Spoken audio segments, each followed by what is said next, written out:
Representative Biggs, you are now recognized. I thank the Chair. I support House Resolution 1243, which requests President Biden produce information to the House regarding his family's international business arrangements.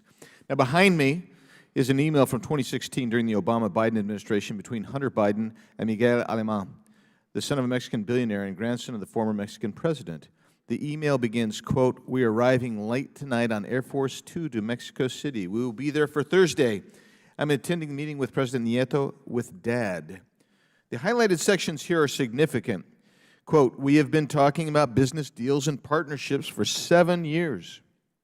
I've brought every single person you've ever asked me to bring to the effing White House and the Vice President's house and the inauguration. I've delivered on every single thing you've ever asked."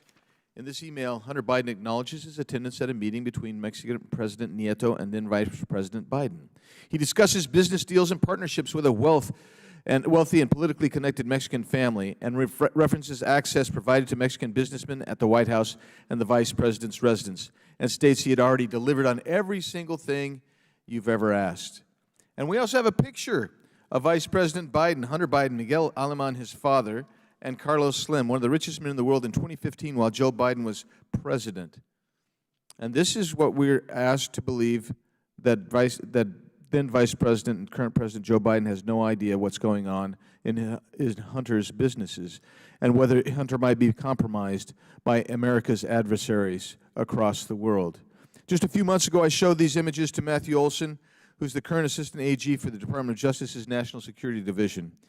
His division is responsible for administering FARA, which requires individuals representing foreign principals to register with DOJ, and I asked him about this. He refused to answer whether these images raised any concerns that Hunter Biden may have violated FARA.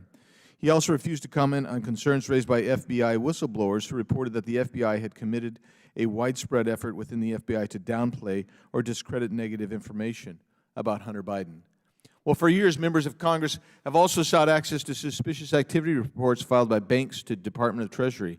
And when it was revealed the Biden family had generated at least 150 of these reports, the policy of allowing congressional access to them was suddenly changed by this administration. Problems gotten so bad that House Financial Services Committee Chairwoman Maxine Waters authored legislation to reverse the Biden administration's policy change, and that passed the House earlier this year. President Biden told the American people that he never discussed his family's business abroad with them. Now, that was a lie. President Biden not only discussed his family's international business, he participated in it. His emails show it was a lie. We were told in 2020 that when Hunter Biden's laptop, which contains, as now been revealed, a massive treasure trove of evidence of Hunter Biden's international business deals, and also recently reported, as recently within the last 10 days, that a second laptop has been found. We were told that that was Russian disinformation by the same people who are sitting across the dais from us today, telling us that we should not even probe this. We should not even look for this. We should not even ask for this. The reality is, this was not Russian disinformation. Even the Washington Post and even the New York Times, nearly a year after that laptop being discovered, have admitted it and acknowledged the veracity of the information on those laptops.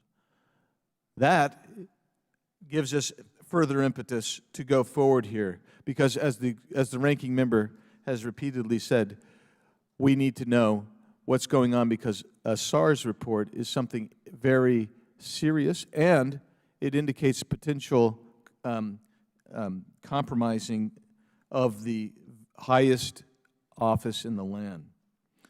The reversal of longstanding Treasury Department policy raises serious questions about the motives behind the change, and specifically whether it's being designed to protect Hunter Biden. We should get those and go forward, which is why I'm going to vote yes.